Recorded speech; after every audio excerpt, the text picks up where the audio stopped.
Hola, audio escuchas. Este es el 16º capítulo de Psicosis, espero que les guste. Déjame conocer tu opinión en los comentarios y no olvides suscribirte, así estarás más pendiente de lo que subo. Comenzamos. Capítulo 16. Se necesitó casi una semana para sacar los automóviles y los cadáveres del pantano, utilizando una draga y una grúa, pero por fin lo consiguieron. También se encontró el dinero, en el compartimento de los guantes. Era curioso que ni uno solo de los billetes presentara la más pequeña mancha de lodo.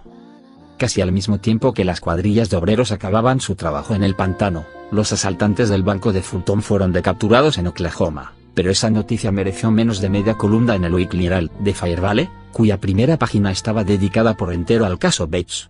Las agencias de noticias AP/UP se hicieron eco de ella sin pérdida de tiempo, dedicándole también algún espacio a la televisión. Algunos periodistas lo compararon con el caso Hain, apasionante suceso ocurrido unos años antes. Y escribieron extensamente sobre la casa del horror e intentaron probar que Norman Bates había estado asesinando clientes en su parador durante varios años. Exigieron una completa investigación de todos los casos de personas desaparecidas en aquel sector durante los últimos 20 años, y pidieron, asimismo, que el pantano fuera desecado, para averiguar si contenía más cadáveres. Pero, naturalmente, no eran los periodistas quienes habían de sufragar los gastos de semejante proyecto. El sheriff Chambers concedió diversas entrevistas a los periodistas, algunas de las cuales fueron reproducidas al pie de la letra, acompañadas de fotografías, dos de ellas, prometiendo la más completa investigación del caso.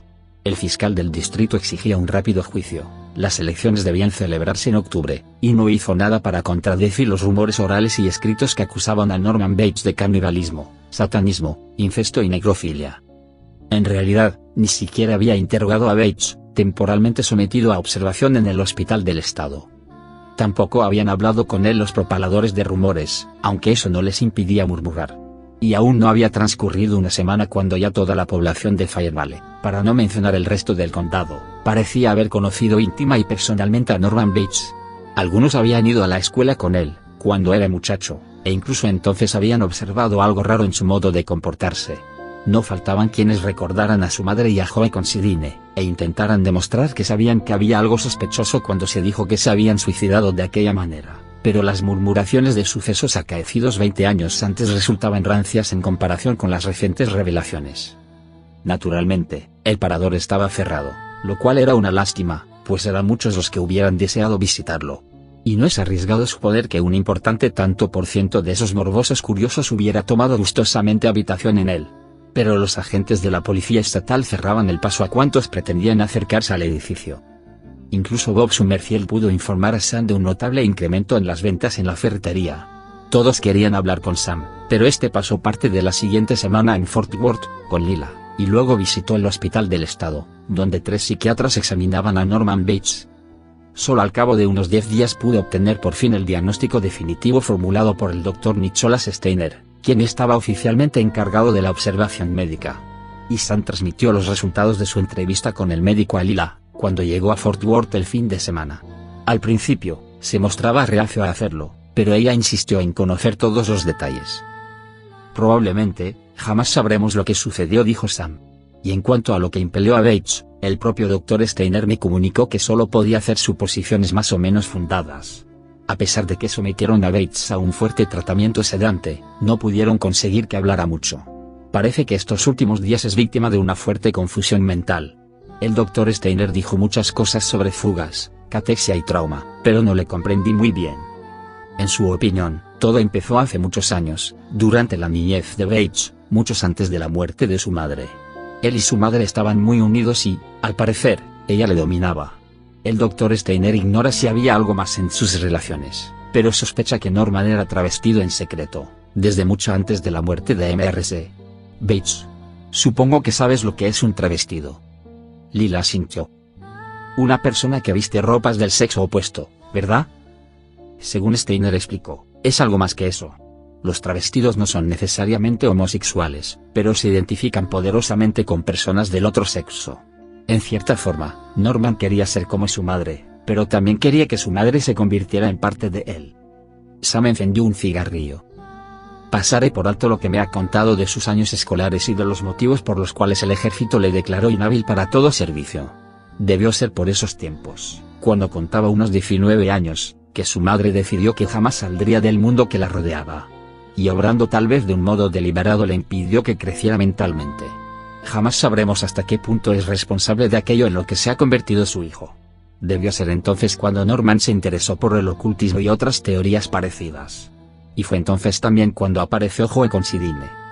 Steiner no pudo lograr que Norman hablara mucho de Joe Considine. Incluso hoy día, después de 20 años, su odio es tan grande que no puede hablar de ese hombre sin enfurecerse. Pero el médico habló con el sheriff y se hizo con todos los recortes de periódico de aquellas fechas, lo que le ha permitido formarse una idea muy aproximada de lo que sucedió. Considine contaba unos 40 años, y Mrs. Bates, 39, cuando se conocieron. Parece que no era muy hermosa, sino bastante delgada y prematuramente envejecida. Poseía tierras de labor, que su marido había puesto a su nombre antes de abandonarla. Sacaba buen provecho de sus propiedades. Considine empezó a cortejarla. No debió ser muy fácil. Es de suponer que Miss Bates odiaba a los hombres, desde que su esposo la había abandonado con su hijo, niño entonces, siendo esta una de las razones, según el Dr. Steiner, por las cuales trató a Norman de la forma en que lo hizo. Pero te estaba hablando de Considine. Este obtuvo por fin promesa de matrimonio por parte de Miss Bates. Le había inculcado la idea de vender las tierras y construir el parador, pues la carretera principal pasaba entonces por aquel lugar. Al parecer, Norman no puso objeción alguna a la construcción del parador, y durante los primeros 3 meses él y su madre lo dirigían juntos. Entonces su madre le comunicó que iba a casarse con Considine. ¿Fue esa la causa de su excitación?, preguntó Lila. No exactamente, repuso Sam, aplastando el cigarrillo en el cenicero, según averiguó el Dr. Steiner. Parece que se lo anunciaron en circunstancias bastante embarazosas, cierto día en que Norman sorprendió a su madre y a Considine en la habitación del piso alto. No podemos saber si Norman experimentó inmediatamente el pleno efecto del shock, o si la reacción tardó algún tiempo en efectuarse. Pero sí sabemos en qué paró todo ello. Norman envenenó a su madre y a Considine con estricnina, que les sirvió con el café, en el cual, al parecer, había mezclado previamente algún licor, para disfrazar el sabor del veneno. ¡Qué horror!, murmuró Lila. Sí, debió serlo, asintió Sam. Según me han dicho, el envenenamiento por estricnina produce convulsiones, pero no la pérdida del conocimiento. Las víctimas suelen morir por asfixia, cuando se agarrotan los músculos del tórax. Norman debió contemplarlo, y seguramente fue demasiado, incluso para él. El Dr. Steiner opina que todo sucedió cuando estaba escribiendo la nota del suicidio. Norman había planeado escribirla, desde luego, e imitaba a la perfección la letra de su madre. Incluso había inventado un motivo, algo acerca de un embarazo y la imposibilidad de que Considine se casara con ella, ya que lo estaba con otra mujer, en el oeste.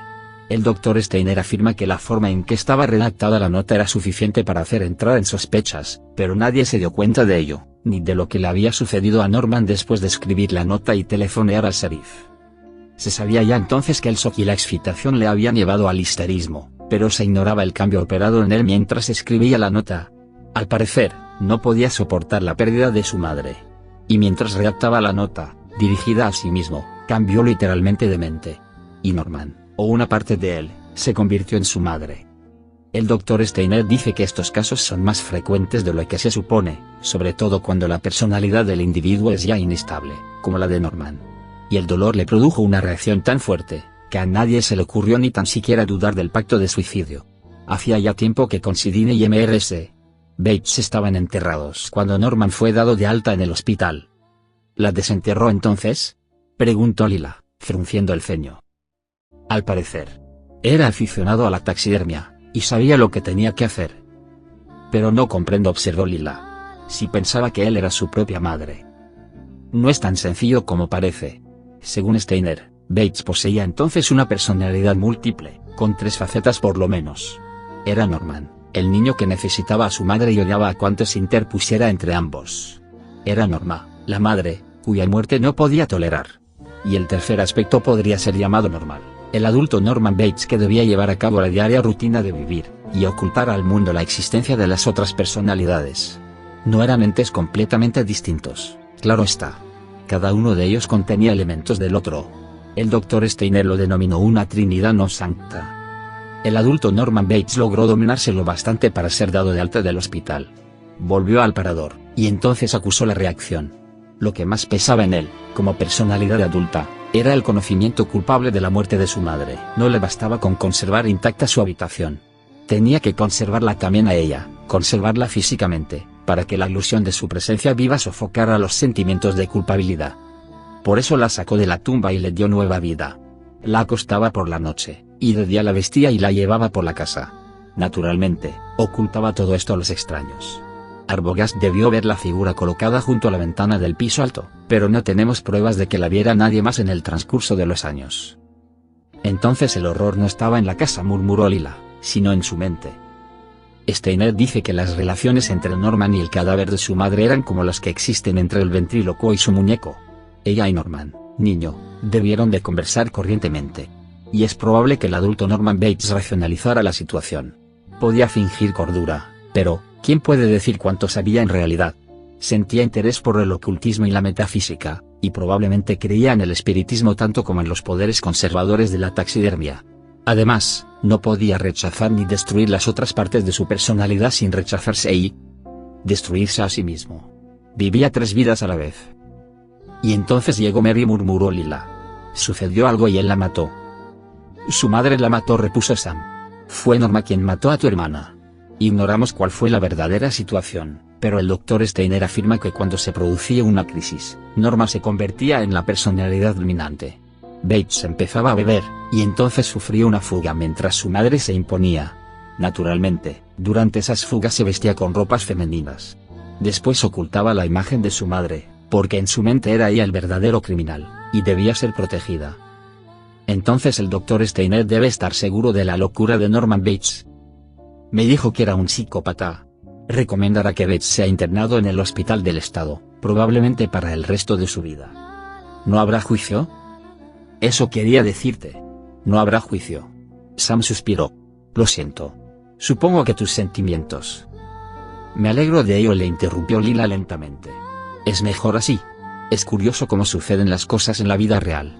Ninguno de nosotros sospechaba la verdad, andábamos a ciegas, hasta que hicimos lo que debíamos movidos por motivos equivocados. Ni en este mismo instante puedo odiar a Bates por lo que hizo. Debe haber sufrido mucho más que cualquiera de nosotros. Hasta cierto punto, incluso creo comprenderle. No estamos tan cuerdos como pretendemos estarlo. Sam se puso en pie. Lila le acompañó hasta la puerta. De todas formas, ya todo ha pasado. Intentaré olvidar. Procuraré olvidarlo todo. ¿Todo? Murmuró Sam. No la miró. Casi todo, repuso ella. Y tampoco le miró. Y ese fue el fin de todo ello. O casi el fin. Fin del capítulo 16. Déjame conocer en la caja de comentarios si te gustó el audiolibro. También te dejaré el libro en formato PDF si te interesa leerlo, y te dejo también el link de descarga del audiolibro sin introducciones, ni desenlaces molestos. Nos vemos.